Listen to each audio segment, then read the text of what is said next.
Saudações a todos os amigos e colegas do ProF. Meu nome é Matheus Oliveira.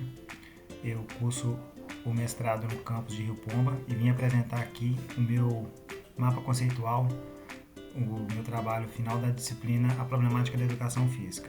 Eu decidi por fazer o meu mapa em ordem cronológica, revisitando cada semana que a gente trabalhou ali, para ficar um mapa um pouco mais organizado e para mim poder fazer uma revisitação um pouco mais também organizada. Então, na semana 1, que tinha como título lá o Rola Bola e a Renovação Pedagógica, a gente começou trabalhando o tema do esporte na escola e no esporte da escola.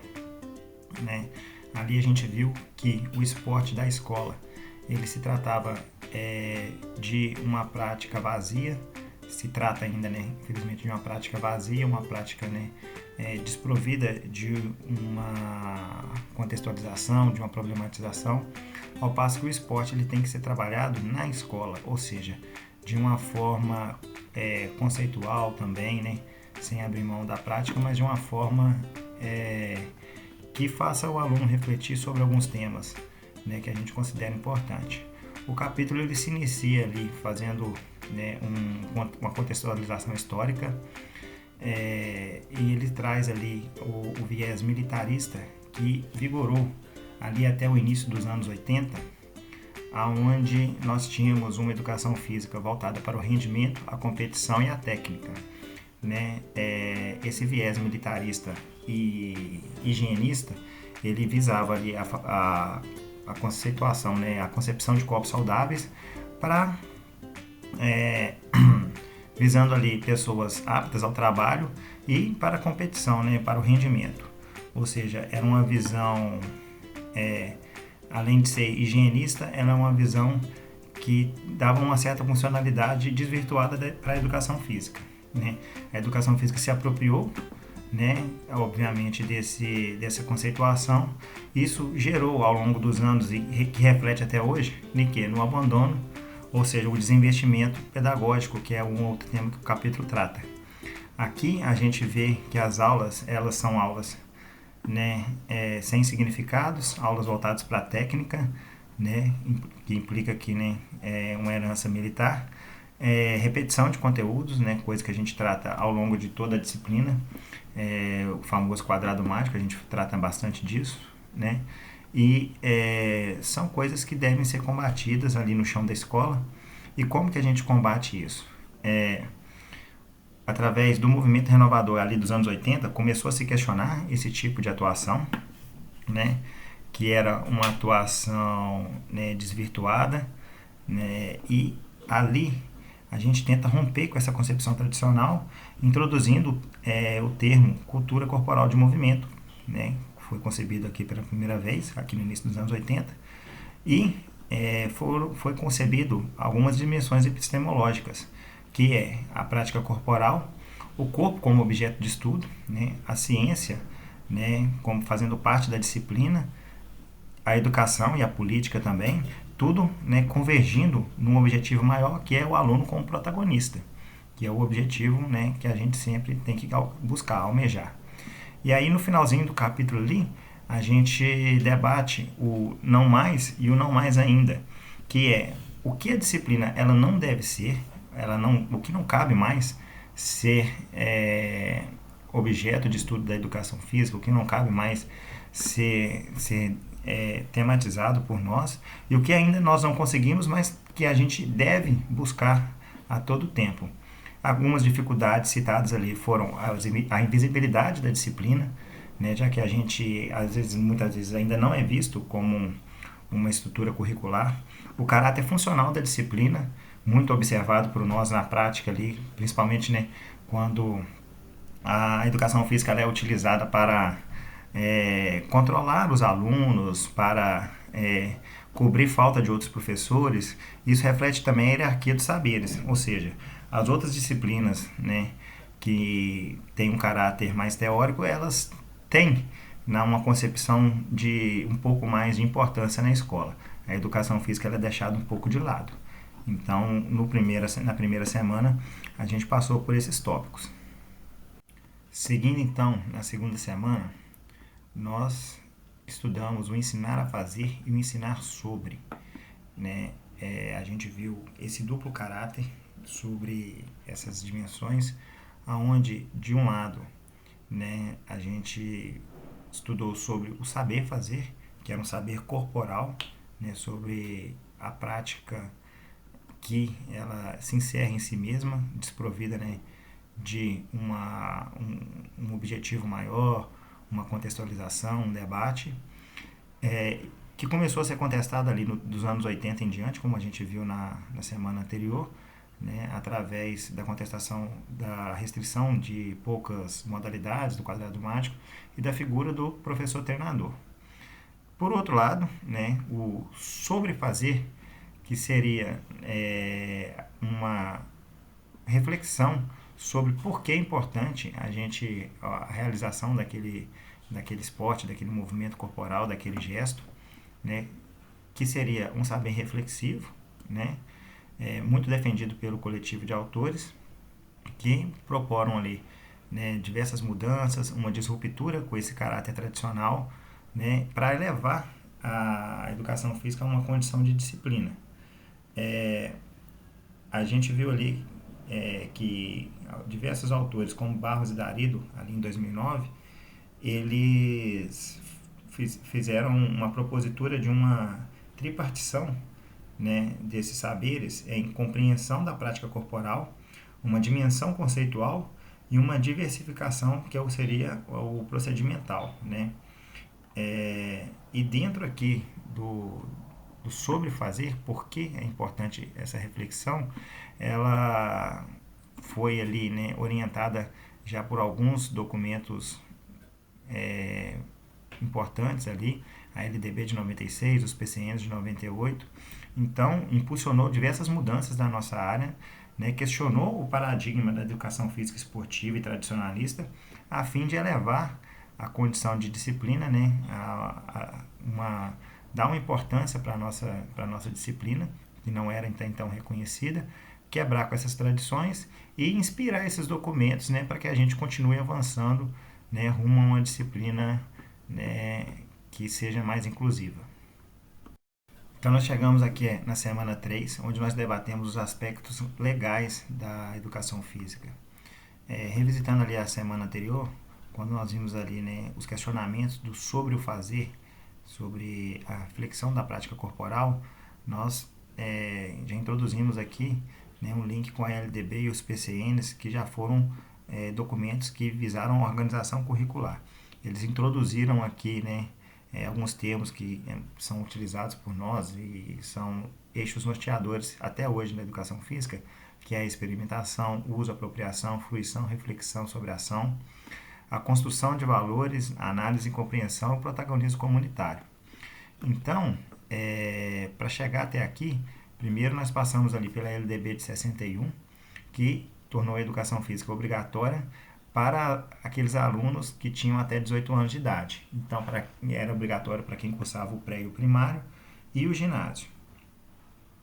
Em 1971, a Lei 5692, ela definiu os critérios, né, de facultatividade para a disciplina da educação física, onde ela excluiu essa idade mínima de 18 anos, elevou para 30 anos a idade facultativa, e também estipulou ali que para quem cumpria jornada de trabalho de até 6 horas, estudava em cursos noturnos, prestava serviço militar ou, né, alguma outra atividade física similar e fosse incapaz fisicamente, também, né, tinha o direito de não fazer a disciplina, né, de não assistir às aulas.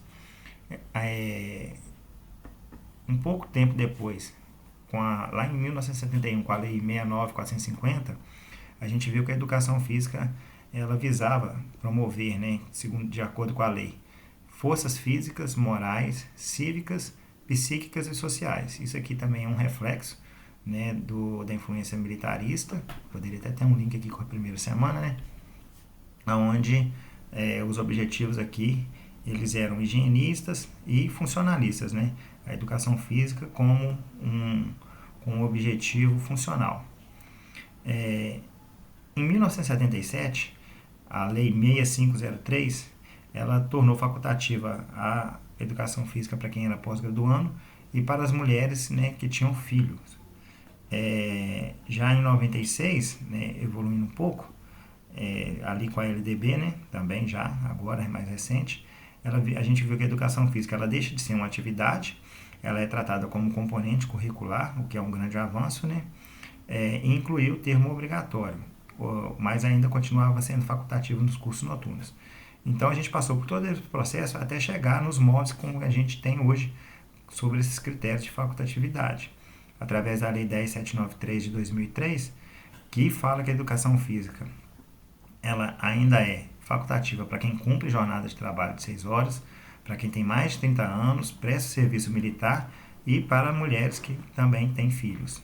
E ainda ela deixou de ser facultativa para quem cursa os cursos noturnos e para quem fosse incapaz fisicamente, mas continua sendo facultativa para os excepcionais através desse decreto-lei, aqui está errado, tem um 2 na mais, 1044 de 69, ok? Então esse foi um pequeno resumo, né, do que a gente viu na semana 3, dos aspectos legais da educação física.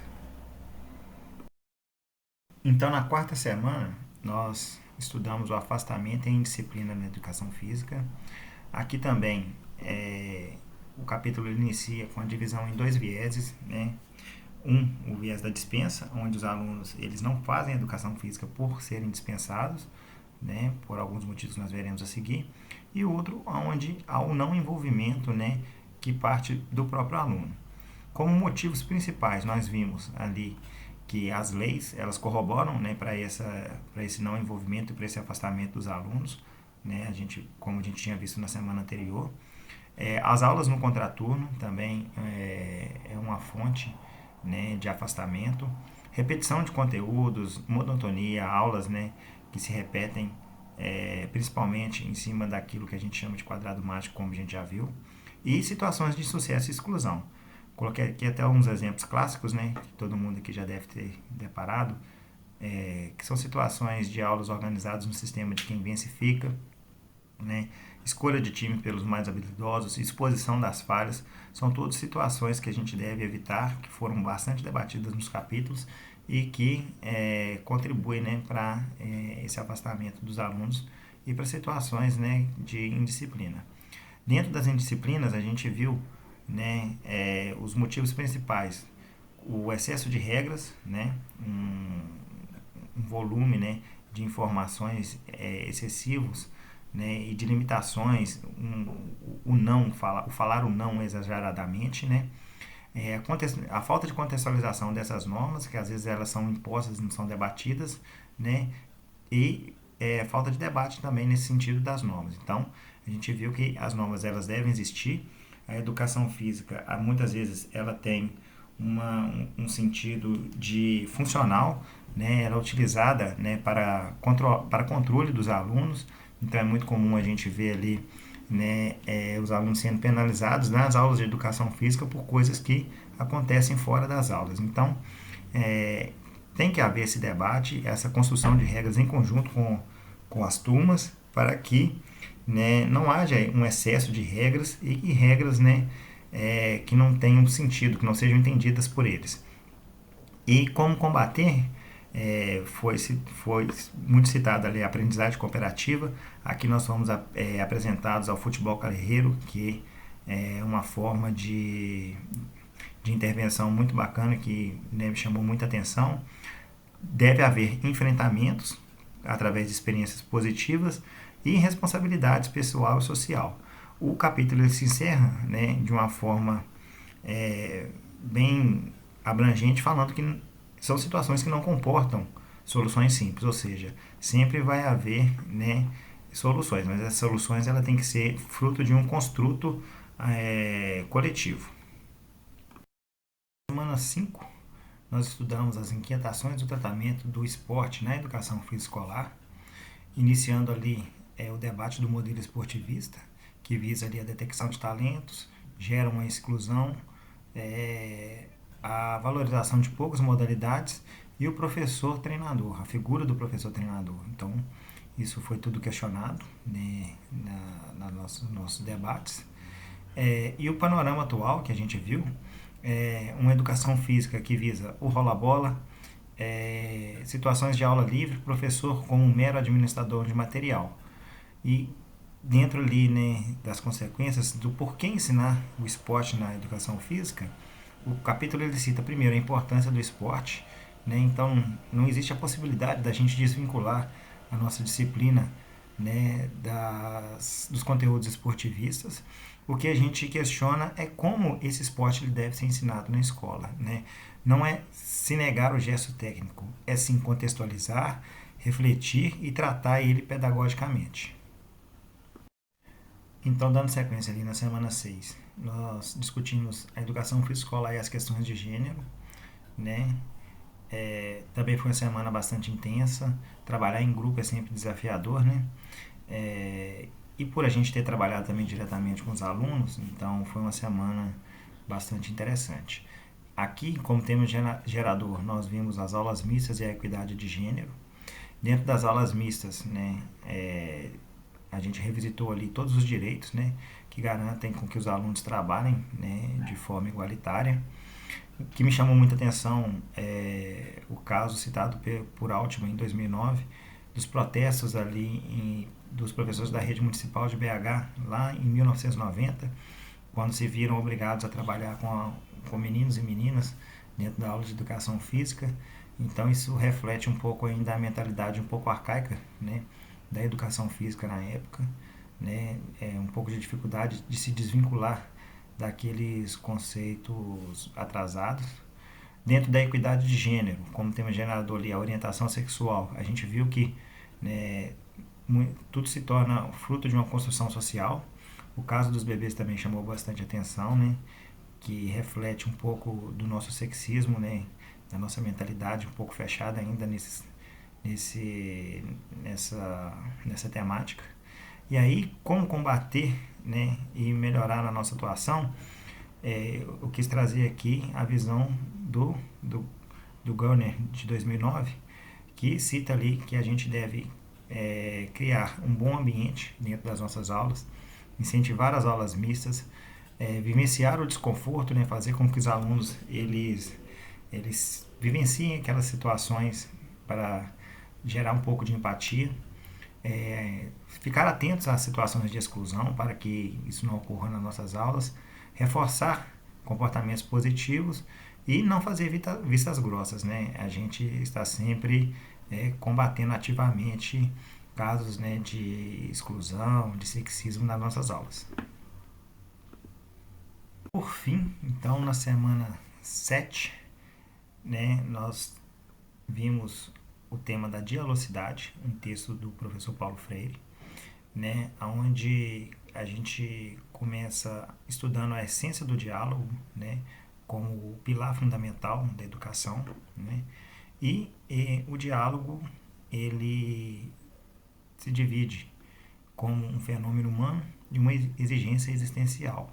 Então a educação ela tem que ser dialógica de modo, né, a gerar um pensamento crítico que é corroborado, né, por tudo aquilo que a gente viu nas 6 semanas anteriores, né? Então educar, né, no pensamento de Freire ele visa evitar essa educação bancária onde A educa B, B educa A e há apenas uma entrega de informação. Aqui não há retenção de conhecimento. E a gente deve buscar sempre uma educação libertadora, onde A ele se educa com B, ao mesmo tempo que B se educa com A, e nesse caso aqui a entrega sim do conhecimento.